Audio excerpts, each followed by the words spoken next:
Márcia Galdino Sampaio, sou infectologista pediátrica do Hospital de Servidores do Estado e da Secretaria Municipal de Saúde de Nova Iguaçu e sou membro do Comitê de Infectologia Pediátrica do Estado do Rio de Janeiro e hoje nós vamos conversar sobre malária.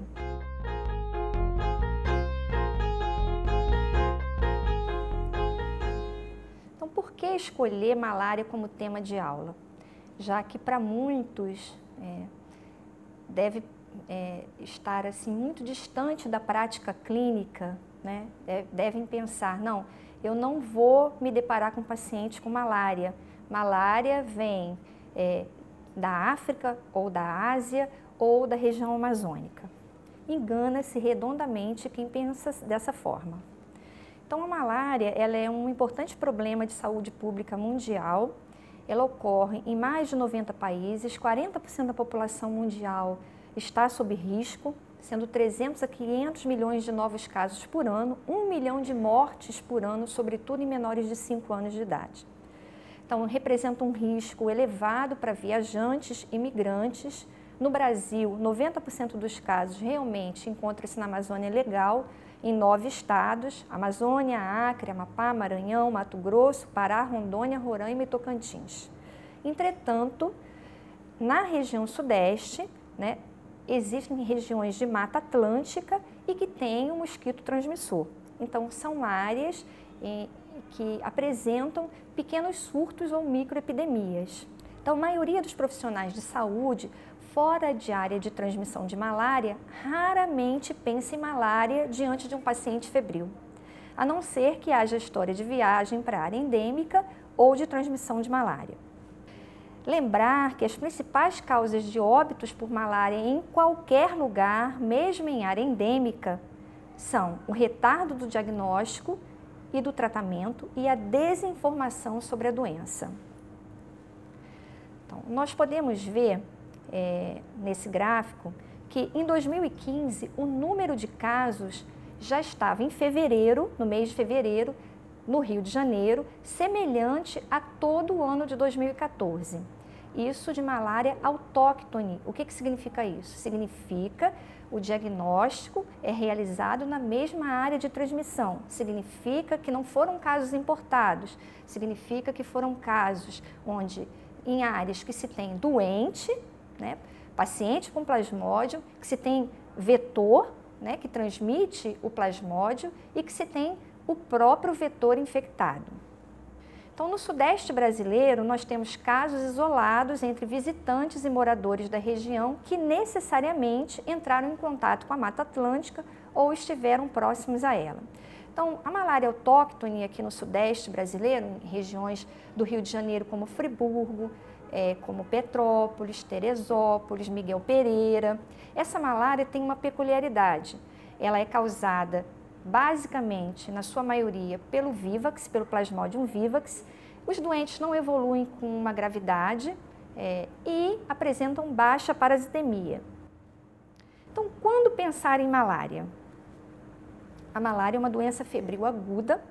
Ela pode se comportar como uma síndrome febril aguda indiferenciada, como uma síndrome febril aguda ictérica, o paciente está com febre que está ictérico, ou uma síndrome febril aguda com icterícia e com manifestações hemorrágicas. Além do quadro clínico, é preciso uma história epidemiológica bem feita. Então, esse paciente ele vai relatar viagem ou residência em zona de transmissão, ou, por exemplo, em região de Mata Atlântica, como ocorre no Sudeste, ou de outras formas, por transfusão sanguínea, uso de drogas endovenosas e até a transmissão vertical. Então, é uma doença de notificação compulsória. Então, diante de um caso, temos que notificar. Então, um caso suspeito, qual é o conceito de um caso suspeito? Toda pessoa residente ou que se tenha deslocado para a área onde haja risco de transmissão de malária, no período de 8 a 30 dias que antecederam os primeiros sintomas e que apresente febre acompanhada ou não de cefaleia, calafrio, sudorese, cansaço, mialgia, dentre outros.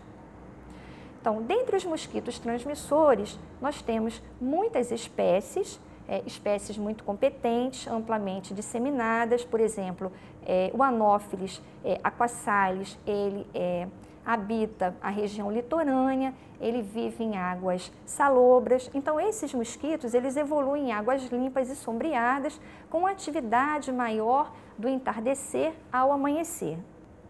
Então, nós temos 4 espécies de Plasmodium. No Brasil, só temos 3. O Ovalia, ele não existe no Brasil, só na África. O mais prevalente é o Plasmodium vivax, em cerca de 75%, depois o Falciparum, em 24%, e o Malaria, em cerca de 1%. O Falciparum, ele invade hemácias de todas as idades. Então, ele invade reticulócitos, que são hemácias jovens, e hemácias mais maduras. O Vivax, daí a gente pode começar já a compreender por que a malária por Falciparum é mais grave. Ele invade todas as hemácias, em qualquer idade. O Vivax invade hemácias jovens, apenas reticulócitos, e o Malaria invade apenas hemácias velhas. Então, a parasitemia é muito menor. Então, rapidamente, nós vamos falar um pouco do ciclo do Plasmodium. Então, o mosquito, né, a fêmea do gênero Anopheles, ao picar o homem, ela injeta a forma infectante, inocula, os esporozoítos. Então, nós temos um ciclo sexuado que ocorre dentro do vetor, do anofelino, e o ciclo assexuado que ocorre no homem. Então, uma vez inoculado os esporozoítos, eles circulam rapidamente na corrente sanguínea entre 1 e meia hora e vão para o fígado. No fígado, eles invadem o hepatócito e sofrem esquizogonias, ou seja, divisões, e rompem esse hepatócito. Para cada espécie de Falciparum, há um tempo característico dessa esquizogonia tecidual ou pré-eritrocítica.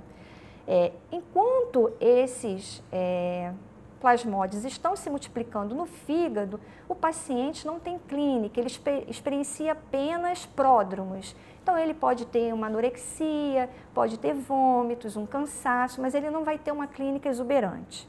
Então, são liberados, depois da esquizogonia, nos hepatócitos, milhares de merozoítos na circulação.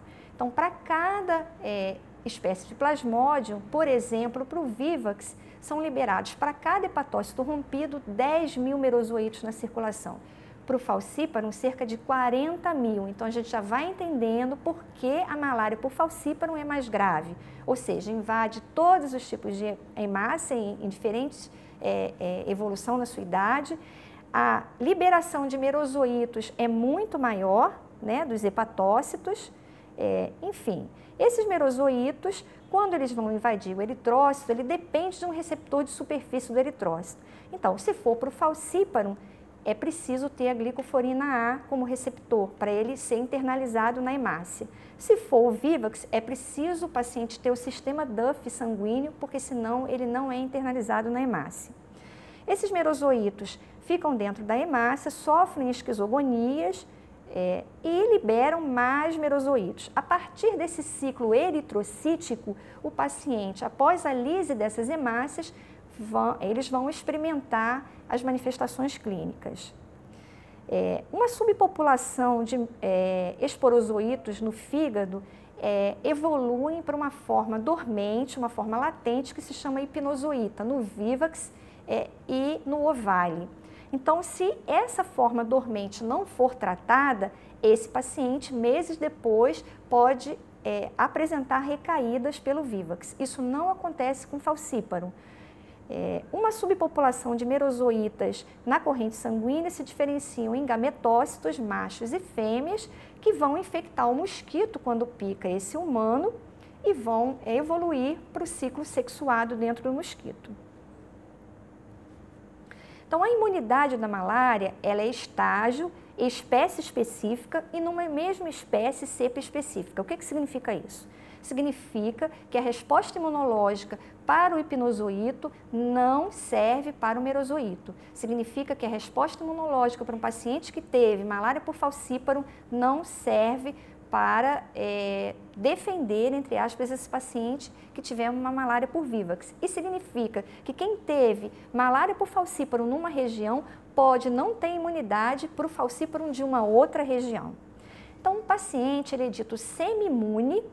Por quê? Porque ele perde a imunidade se ele se desloca de uma área por 6 meses de não transmissão, ou se mesmo na área de transmissão ele não adquire novos episódios de malária. Então ele perde essa imunidade em 6 meses.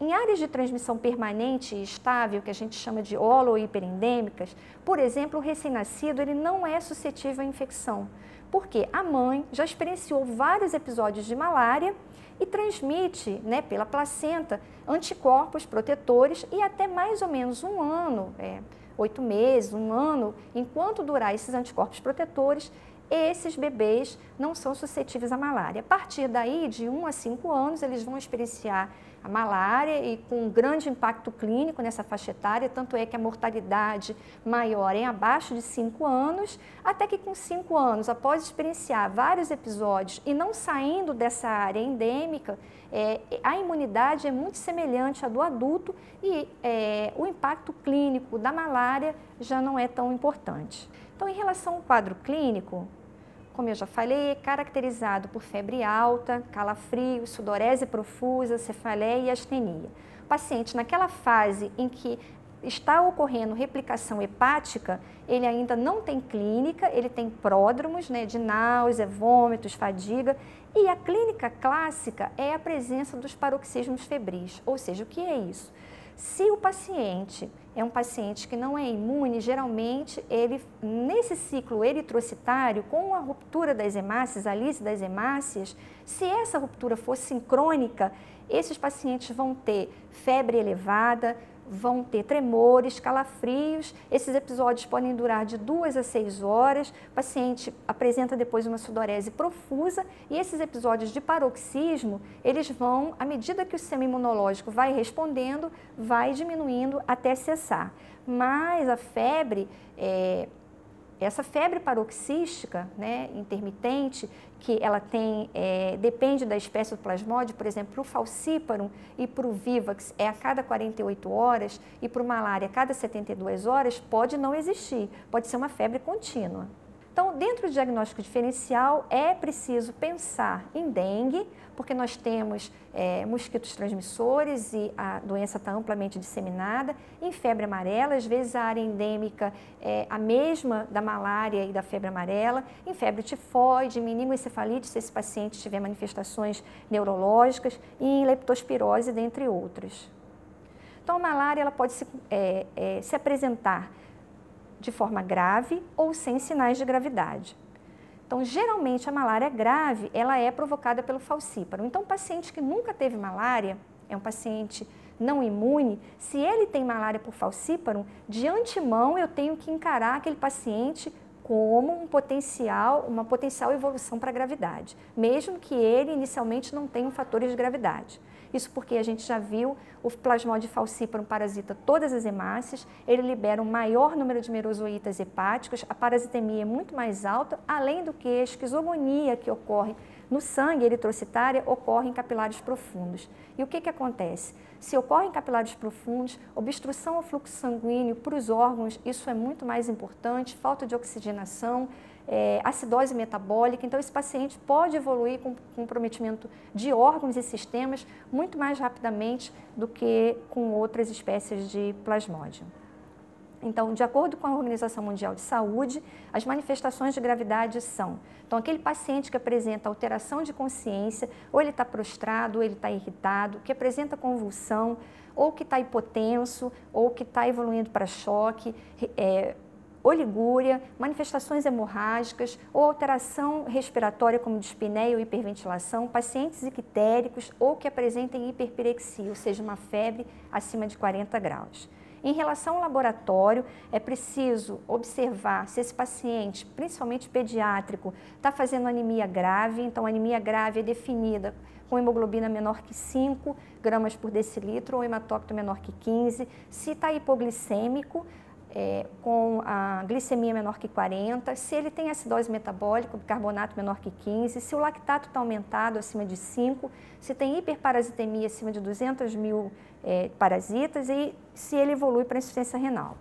Então, a insuficiência renal aguda ela pode ser por desidratação, lembrar que esse paciente tem diarreia, tem vômitos, tem febre alta, Ou esse paciente está sofrendo hemólise maciça, uma anemia grave, então hemoglobinúria junto com desidratação pode levar à necrose tubular aguda.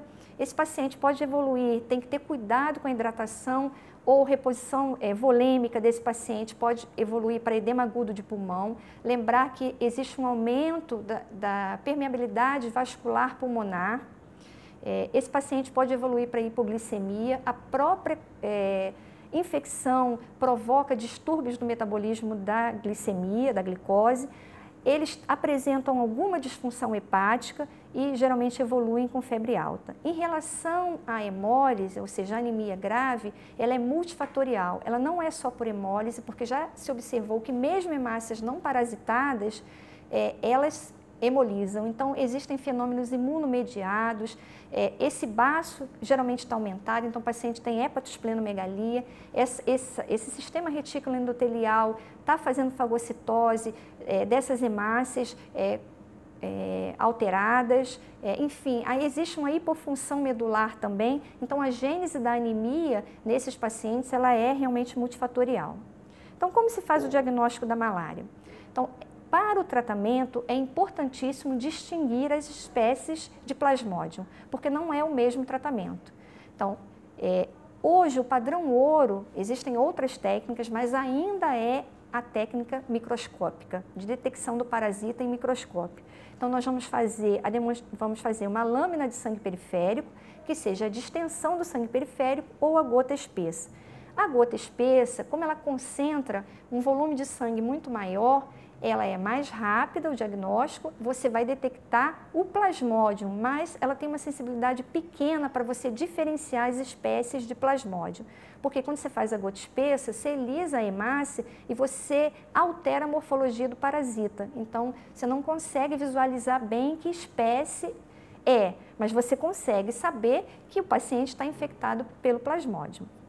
Já a distensão em sangue periférico tem a maior sensibilidade para ver a espécie mesmo de Plasmodium. Hoje já se tem a técnica de biologia molecular, que é a reação em cadeia da polimerase, e os testes sorológicos, mas não são ainda muito usados no nosso meio. Então, dentre os exames inespecíficos, nós vamos pedir um hemograma. Geralmente o paciente tem anemia, pode ter leucopenia ou leucocitose, uma função hepática e renal, e a glicemia. E aí, outros exames vai depender do que o paciente apresente. Se é um paciente que está dispneico, você vai fazer uma gasometria, vai fazer um raio-x de tórax. Se é um paciente que tem uma dor abdominal importante, você vai pedir um ultrassom abdominal para ver se tem uma colicistite litiásica, para ver se tem ruptura esplênica, que pode acontecer principalmente na malária por Vivax. E em relação ao tratamento, qual é o objetivo do tratamento? São 3 objetivos. Primeiro, interromper a esquizogonia sanguínea, interromper a multiplicação do plasmódio dentro da hemácia. É essa esquizogonia sanguínea que provoca a maioria das manifestações clínicas.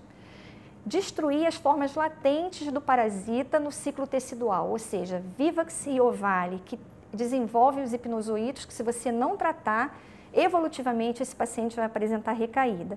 E interromper a transmissão do parasita para o mosquito, ou seja, interromper o desenvolvimento dos gametócitos, que é a forma que vai infectar o mosquito quando ele faz o repasto sanguíneo no homem. Só frisar que a sensibilidade da distensão ou da gota espessa, ela está atrelada com a capacidade de visualização do microscopista. Então, se for um técnico treinado, a sensibilidade aumenta. Fora outras coisas que atrapalham a técnica, como o método de coloração, o próprio microscópio. Então, essa sensibilidade elevada vai depender das condições técnicas e do próprio técnico que vai visualizar a distensão ou a gota espessa. Então, as indicações de internação na malária são em crianças menores de 1 ano e pacientes maiores de 70 anos, gestantes, pacientes imunodeprimidos ou com comorbidades e pacientes com qualquer um dos sinais de perigo para malária grave.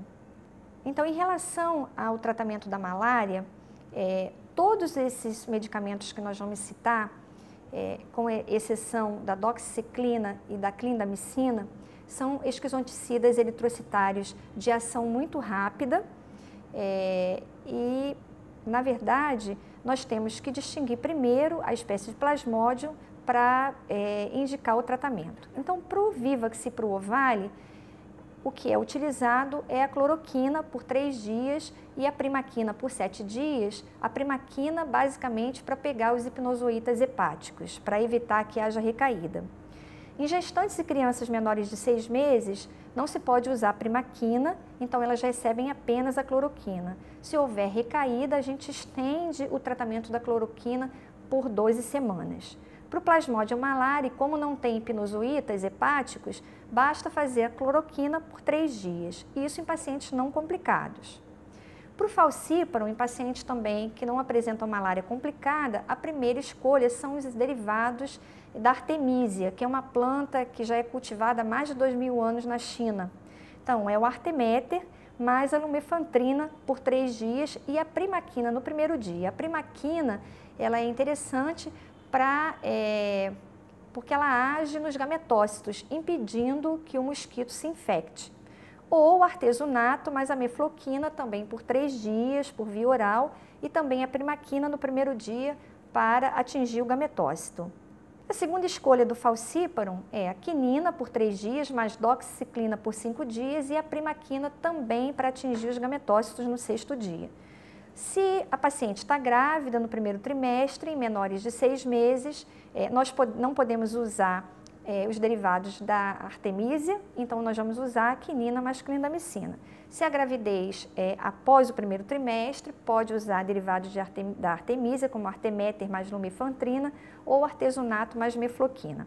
Eu não estou falando de doses, da posologia, porque eu vou deixar um site para vocês observarem, estudarem mais sobre as doses, sobre os para-efeitos dos medicamentos, que não são poucos. Então, aí na tela, 2 sites, um do Ministério da Saúde e outro da Organização Mundial de Saúde.